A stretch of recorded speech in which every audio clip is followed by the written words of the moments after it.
कितने पैसेंजर्स हैं? 176 अभी तक कोई डिमांड नहीं आई। नमस्ते दोस्तों, नेटफ्लिक्स पर एक कमाल की धांसू मिनी सीरीज ट्रेंड कर रही है 6 एपिसोड्स की IC814। अनुभव सिन्हा का अच्छा काम है, काफ़ी समय बाद वो अपने असली रूप में दिखाई दिए हैं, लेकिन ये ट्रेंड अलग वजहों से हो रही है और ट्विटर पर ट्रेंड इसी को लेकर चल रहा है, वो थोड़ा अलग अलग है।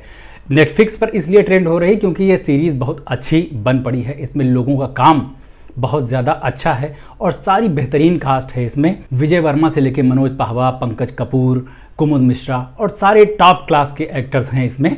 जो भी अनुभव सिन्हा के फेवरेट हैं वो सारे आ गए हैं इसमें। और इतिहास में हो चुकी किसी बुरी घटना पर फिल्म या सीरीज़ बनाना बहुत चैलेंजिंग काम होता है, क्योंकि उसमें फैक्ट्स सही रखने होते हैं और उसमें कुछ भी गड़बड़ ना हो जाए, और विजुअल के आधार पर भी बहुत कुछ होना चाहिए उसमें।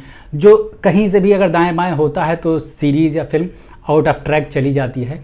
उस लिहाज से देखा जाए तो अनुभव सिन्हा की काफ़ी तारीफ़ हो रही है, तारीफ़ के काबिल काम किया भी है। लेकिन जो ट्विटर पर ट्रेंड हो रहा है वो उन्हीं फैक्ट के ही वजह से हो रहा है। बहुत सारे ट्विटर यूज़र्स ने, एक्स यूज़र्स ने नंगा नाच मचा रखा है और बायकॉट बॉलीवुड, बायकॉट अनुभव सिन्हा, बायकॉट नेटफ्लिक्स और ये सब चीज़ें चला रहे हैं।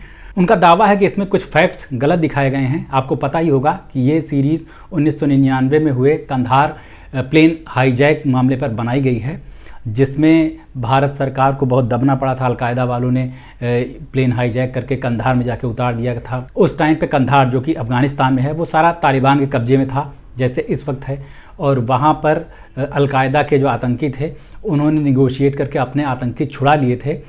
तो बहुत ज़्यादा शर्मिंदगी की वजह बना था हमारे देश के लिए। लेकिन इतने सारे यात्री थे उसमें, 174 यात्री थे शायद, और उन सबकी जान अटकी हुई थी।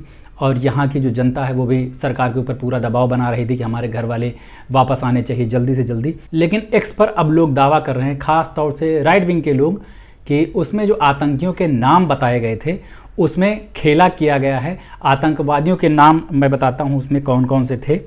इब्राहिम अख्तर, शाहिद अख्तर, सनी अहमद काजी, मिस्त्री ज़हूर इब्राहिम, शाकिर वगैरह।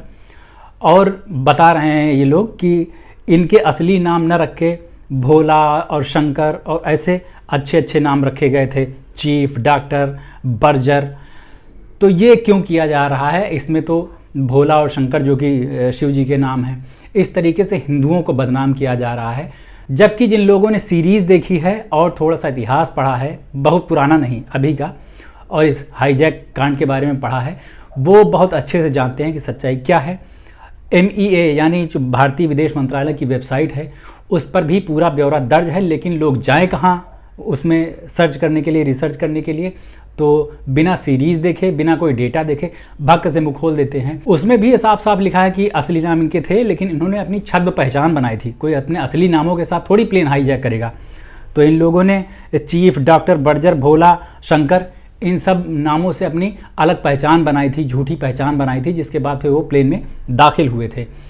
तो ये बहुत ही आसान चीज़ है अगर समझने वाला है तो। बाकी अकल का इस्तेमाल नहीं करना है और विरोध फालतू में ही करते जाना है तो कुछ भी करते रहो। सीरीज़ में आखिरी में बताया गया है इन लोगों के जो असली नाम थे ना आतंकियों के, वो भी बताए गए हैं। अगर पूरी सीरीज़ देखी है तो समझ में आ जाएगा, और नहीं देखी है तब तो फिर करते रहो बायकॉट, कौन रोकने वाला है, करते रहो ट्रोल।